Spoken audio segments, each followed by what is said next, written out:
Good evening, ladies and gentlemen. How are we getting on? Welcome to a brand new Fallout video. So, kicking off the new year, we've got a little update to the public test server. So, obviously, the Ghoul update is out there on the PTS at the moment. It's in testing, and that's all rolling along. And post the holiday period, Bethesda released the first sort of PTS patch update tweak fix type jobby that they usually do during this sort of time period. And yeah, there's a couple of cool bits and pieces in here that I thought might interest people and might want to check out. It's not a long list, but there's a couple of good bits. Particularly looking at some tweaks to legendary effects, and a couple of perk changes, and a few quality of life adjustments as well. So it's all quite nice. Let's crack on, shall we? So PTS update on the 17th of the 1st. So fusion cores assigned to power armor cannot be stored in the ammo box. So the new change with the coming update will be that fusion cores over a certain percentage, I forget what it was, I do remember it annoyed me that it was not just any fusion core though, can be stored in the ammo box if you're a Fallout 1st player. Obviously they're also in your inventory at the same time as they're in a suit of power armor. They kind of appear in both places. So people are presumably storing it accidentally out of their power armor into their ammo box, which is not the end of the world. It's just sort of a minor inconvenience, especially if you don't realise until after you've gone somewhere else where you don't have access to your ammo box. So yeah, good little quality of life adjustment. Here's another fun quality of life adjustment. Legendary mods. Legendary mod boxes, so this would be the loose mods that you can attach to, you can either craft and then attach to a weapon or armor or power armor or so on, or that you get from scrapping. These can now be scrapped for legendary modules, so you can break them down if you don't need them, which is cool.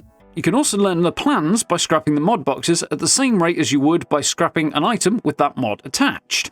So that's less useful. I'm not quite sure how the star rating to module ratio works here. I don't think you're getting back the same number you put in. It might be 50% or so. I'll try and remember to look this up in a minute, throw up a note about it. But yeah, it doesn't look like you'll get the same rate of return on that, but you're still getting some back if you happen to have something you don't need. Your best bet on this is probably if you happen to scrap something and get a loose mod that's just useless to you, at least you get something back for that. Otherwise, there's not really much point in crafting them, because you're probably going to be out of pocket overall. And crafting and scrapping loose mods in order to learn the plan would imply you've gone out and bought them from another player, which is going to be a very expensive use of caps when there are more efficient ways. Well, I mean, it focuses you on the one mod, which is good, but the odds are so low, I don't think it seems like a particularly efficient use of caps. You're better off just buying something you can use and going with a more practical approach to actually farming up legendaries to learn the plans in general. If you want to have a look at how to do that, I'll make sure I link my video on legendary crafting and everything, and farming tips and stuff are all in there, so yeah, check that one out if you want to. So, moving on, changes to legendary effects. There's a couple of interesting ones here. Firstly, Cavaliers. So previously, this only applied to armor, and it gave you a 75% chance to reduce damage by 15% when you were sprinting.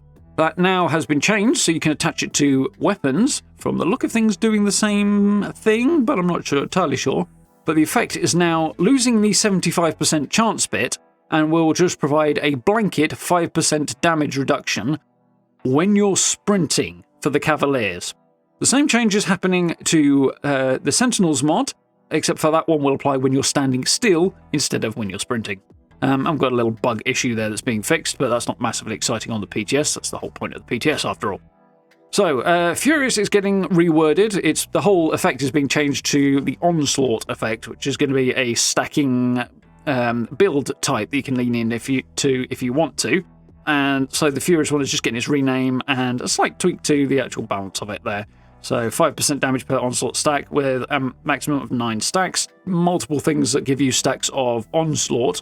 Increase the number of stacks you can have, so you could get 9 from having a Furious weapon, you might get another 3 from having a particular piece of armor, and so on, and it builds up, increasing the amount of damage output you can have, potentially. There's a bit more to it than that, and I'm not exactly an expert on this sort of thing, but there you go, that's a general overview of the new build type that they're working on introducing alongside the Ghoul in March. So the Pounder's effect has been reworded to Onslaught, or for Onslaught rather, And they fixed an issue with the stack limit, so that should work better. You get 10% damage bonus per onslaught stack, up to a maximum of 10 stacks. So it looks like potentially, with the right sort of build, you could lift your damage to a particularly high level with an onslaught build, potentially. Although I've heard mixed things, sort of rumours of mixed things, so we'll see how effective it actually pans out to be, but the potential looks like it's quite high. Anyway, moving on, we've got a couple of miscellaneous fixes, which are not massively exciting here, just mostly bug fixes related to new stuff, so not particularly interesting. Perk changes. There's a couple of these, some more interesting than others, of course, as always. Onslaught will have a HUD indicator, so you know when you're building up stacks of Onslaught. It makes it a little bit easier to track what's going on with that. A couple of little fixes related to Onslaught there. And an entry in the help menu for the Onslaught's effect, which might actually be kind of useful to have a look at. If you're considering pursuing an Onslaught build, or at least looking into it, dive into the game menu, in-game, open it up on the map and all of that, and go to the help thing that's down there. I know a lot of people can't forget that thing's there. Guilty. So it's worth having a thumb through. Especially if you're pointing somebody new to the game in that direction, because there's a lot of information in there. Might be a bit overwhelming, actually, for somebody new, but still, there's information in there about Onslaught if you want to look it up. Here is a quality of life change, which I think is potentially in the wrong place on the patch notes, but I think is really, really nice. It's not a big deal, but I like it disproportionate to its impact, I guess. And that is, they've added an option to disable the unopened perk card pack prompt. So, you open up your perk menu, and if you've got unopened perk cards, it just every time smack right in the face with you have unopened perk cards. Would you want to open the pack? It drives me around the bend because I've got about 100 of the things. I don't want to open them, and every single time I get into the menu, I'm invited to do so. So I'm quite happy to have this. Should be fun to have that put in. Anyway, let's have a look at the specific perk changes. Ironclad. This one is getting a change in line with many of the others that have come over the last few months. Particularly the last update and the ones we're coming alongside the Ghoul in March. Its ranks are being reduced from 5 to 3, and it will now affect all resistances. Previously, 5 ranks, and it only buffed your just general ballistic damage resistance. Now it'll affect all of your resistances when you're not wearing power armor, which is going to be helpful, I think. Obviously, it'll make you tanky. It's basically leaning into if you want to do a tanky type build, although the usefulness of that is still somewhat iffy. Yeah, overall, but interesting nonetheless. This one's a bit more impactful and significant. Demolition Expert. Getting a similar sort of change, reduced from 5 ranks to 3, and the rank 2 and 3 are being tweaked to mean that the same damage output will be in place when you have it maxed out at 3 ranks as previously at 5. So the upshot of that being, you'll have 2 extra points to allocate in the Intelligence special attribute, which is quite useful because there are a lot of high point cost perks in the intelligence tree that are really worth having. So it can sometimes be a bit of a juggle trying to fit things in, especially with certain builds. So yeah, freeing up a little bit more room there is going to be impactful. Obviously, you have the ongoing power creep issue, which is slowly crucifying any point of combat in this game. But anyway, nonetheless, this will be an impactful change to a perk that an awfully large number of people use. Demolition Expert affecting turrets instead of home defense. That should no longer be a thing because there's a home defense change coming in here in a second, and it's no longer required to craft explosives, so I guess my crafting loadout's going to get a slight tweak to it. It's going to free up some space for other stuff, I suppose. Mind you, I'll probably still want to use grenades anyway, so I might just leave it.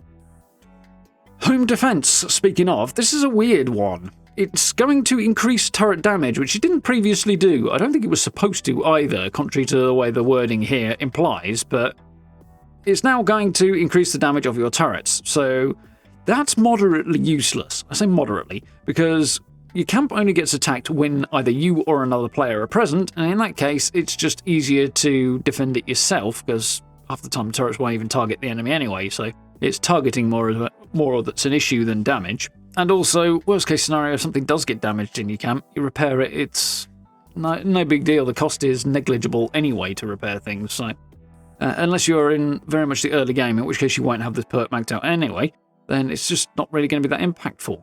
The one area I think it will impact, which is probably not great, is if it's going to buff the damage of your turrets, it'll just encourage people to build more kind of frames near world bosses like the Scorched Beast Queen, in particular the Scorched Beast Queen, actually, since she's the only one who's out in the open space that you can build in.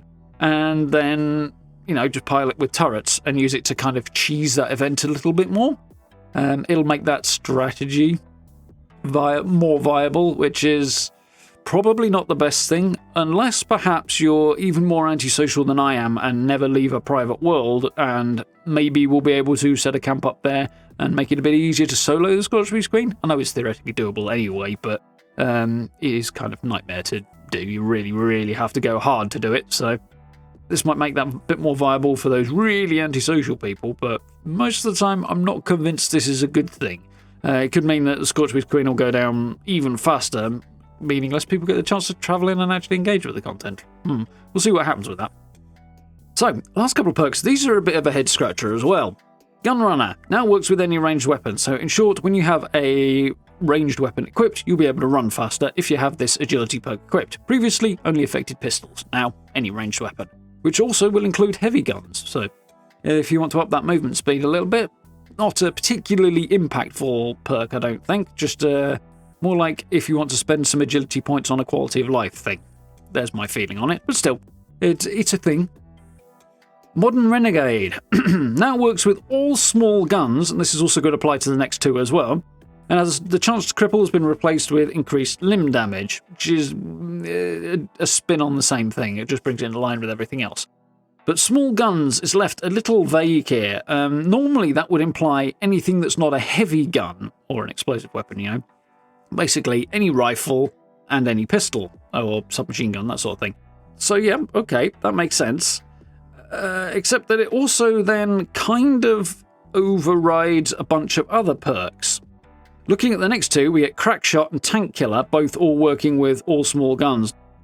So quick correction here. Modern Renegade will overlap with the Ground Pounder perk for rifles, both of which add more hipfire accuracy. Crackshot will overlap with the Long Shot perk for rifles, which adds sighted accuracy. Tank Killer already affects armor penetration for both pistols and rifles, but this will add a few extra weapons that had been previously missed into that perk. Which means you've got a whole bunch of different perks doing the same thing. So I suspect there will be a follow-up change to this coming on down the line, because this is a bit odd. Or at the very least it feels incomplete, you know? So it'd be interesting to see what Bethesda do with this in subsequent updates to the PTS, because, yeah, that definitely needs more looking at, I think. We shall see. And last but not least, we have a couple of tweaks to the Big Bloom event, which is a new public event that's being added alongside of the Ghoul in March. And I'm going to be covering this in more detail in a separate video before too terribly long, just as soon as I get myself together to do that. So there we go. A whole bunch of changes coming with being added to the PTS as we go on, particularly some perk stuff which is interesting and I think incomplete, an ongoing thing, and some changes to legendaries as well. Definitely happy with the quality of life changes on there, although, as I've harped on about repeatedly at this point, this is continuing to make combat completely worthless in 90% of the game, so not a great direction of movement overall. What can we do? Anyway, hope you guys found this useful and informative. If you did, please consider dropping subs and likes. Very much appreciated. We'll keep bringing you the latest and greatest regarding 76. So, yeah, if you want to stay up to date, keep it here. Social media links down below, as usual, and channel memberships if you want to support the channel that way as well. Massively appreciated. Really, really helps out. But for now, I will say thank you very much for watching, and I look forward to speaking to you all very, very soon.